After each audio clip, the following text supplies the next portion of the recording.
Oh, it's the Three Musketeers. How you doing? Why, Mrs. Purdy, you look purdy enough to be the bride. Well, isn't that sweet? Thank you. How you doing, Palmer? As well as can be expected, Mr. You make sure everything's in order in there.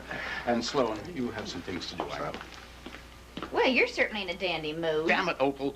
This wedding shouldn't be taking place. And it wouldn't be taking place if you weren't such a dismal failure. Now, you just hold on a little red-hot minute. You were supposed to split up Tad and Dixie. Well, are they hitched yet? I don't seem to see that they are hitched yet. Or are they? I just saw Tad. And?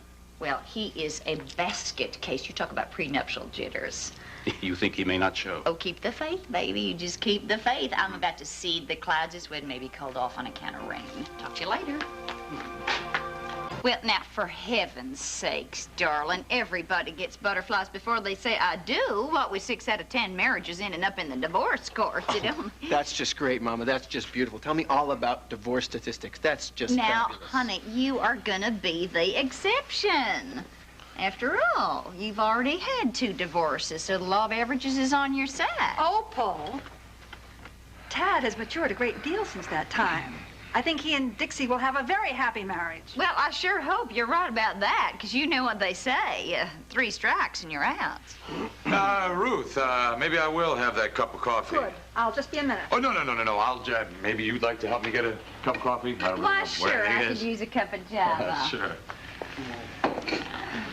And, well, I think we better get going to the church.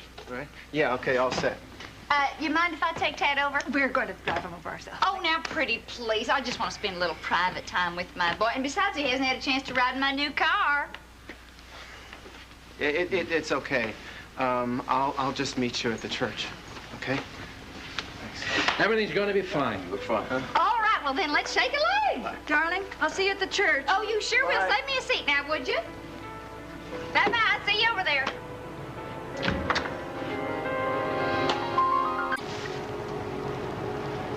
Well, not a day goes by that I don't think of her. I know it's the same for you. She was a very special person. She sure loved her big brother. I'm real glad the 2 of you got to be so close. Me too. I've never met anybody else like her. Yep. Her goodness just shined through, didn't it? You know, Mama, I wish you could have been at Jenny's wedding. Oh, it was wonderful. She and Greg were so much in love, I tell you, everybody in that church knew it. I swear I don't understand life. She just had so much to look forward to. You know, you always used to tell us that we shouldn't waste our time trying to make sense of things that just don't make sense. I think you're right. I used to get so angry when I think about Jenny's death. I still get angry to this day. Well, it doesn't do any good, baby, because it won't bring her back.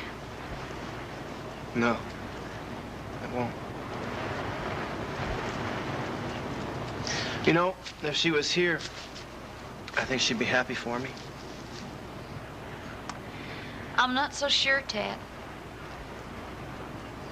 What's that supposed to mean? Tad, sweetheart, the reason that I brought you here is because I know how much you love Jenny. And I was hoping that if we could talk here, that maybe you would be able to listen to me. You know, really listen.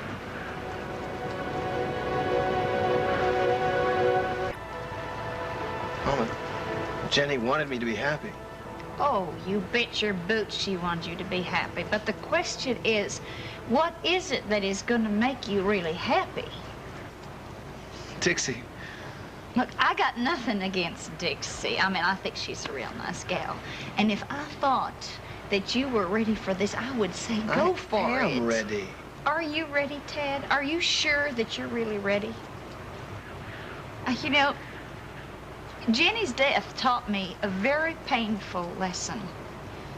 Never, ever take life for granted. Because even when you think it's rolling along so smoothly, there's always something could come right around the corner, flip your whole world topsy-turvy. Which is why I can't afford to waste time. Oh, but darling, there is a whole great big world out there. You haven't even seen half of it yet. Now is the time for you to be taking risks, exploring things before you take on all the responsibilities of a wife and a ready-made family. Don't you understand? I want you to have everything that you can possibly have in this life, so that you don't wake up 10 years from now feeling like it all just passed you by, like the joy has just been squeezed out of you.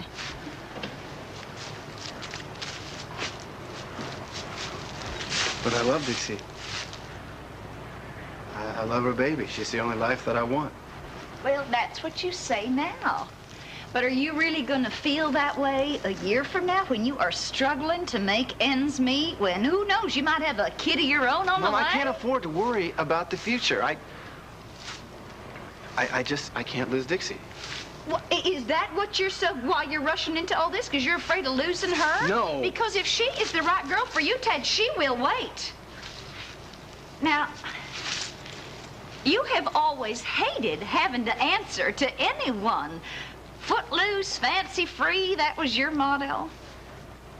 Look, it is not too late to call off this wedding. I don't want to call it off. Well, then just postpone it. Mama, come on. Stop. How many times do I have to tell you I love Dixie? Mama, I want to marry Dixie. I want to marry Dixie today. I don't want to marry her tomorrow or next week or next year. Oh, I'm sorry. Listen, I appreciate everything you're saying. But I am ready to handle the responsibility of a family. That's what I want, Mama. A family of my own. This is the happiest day in my life, Mama. Please, be happy for me. You didn't hear a word I said, did you? I heard every word you said.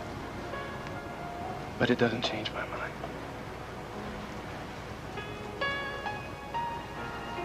Let's get to the church.